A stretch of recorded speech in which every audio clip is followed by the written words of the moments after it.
La France, qui il y a peu encore se délectait à nous donner des leçons de démocratie, se retrouve aujourd'hui prise à son propre piège, plongée dans une grave crise.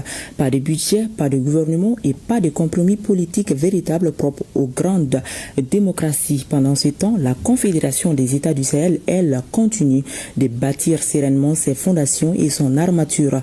L'ancienne puissance coloniale, sans doute rattrapée par l'histoire, s'enfonce pour sa part dans une crise politique et économique rarement égalée dans le pays, tant et si bien que la grogne populaire dans les villes françaises ne cesse de monter, ce qui évidemment n'a pas laissé indifférente la presse parisienne qui cloue au pilori l'actuel locataire de l'Élysée.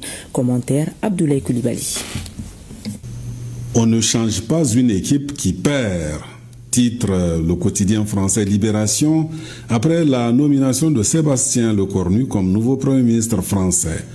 Retour à la kamikaze départ, barre pour sa part. À sa une, l'hebdomadaire satirique Le Canard enchaîné.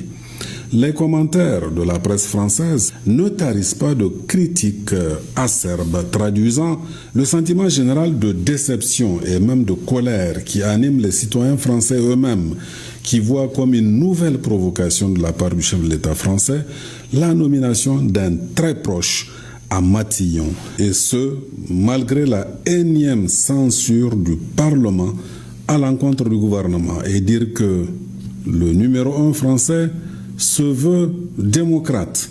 En quelque sorte, Emmanuel Macron, pour nombre d'observateurs, a préféré s'asseoir encore une fois sur le suffrage populaire incarné au Parlement justement, plutôt que de jouer la carte du changement attendu et voulu des Français.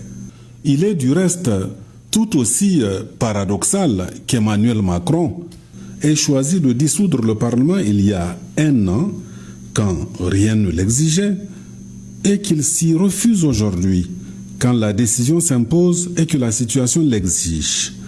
Conséquence, la colère monte dans toute la France pendant que Macron a choisi de s'enfermer dans sa tour d'ivoire entouré de quelques fidèles. Emmanuel Macron, décidément, n'a pas de leçon de démocratie, ni même de légitimité à donner. En tout cas, surtout pas aux États de l'AES, dont les dirigeants, eux, ont l'adhésion de leurs concitoyens.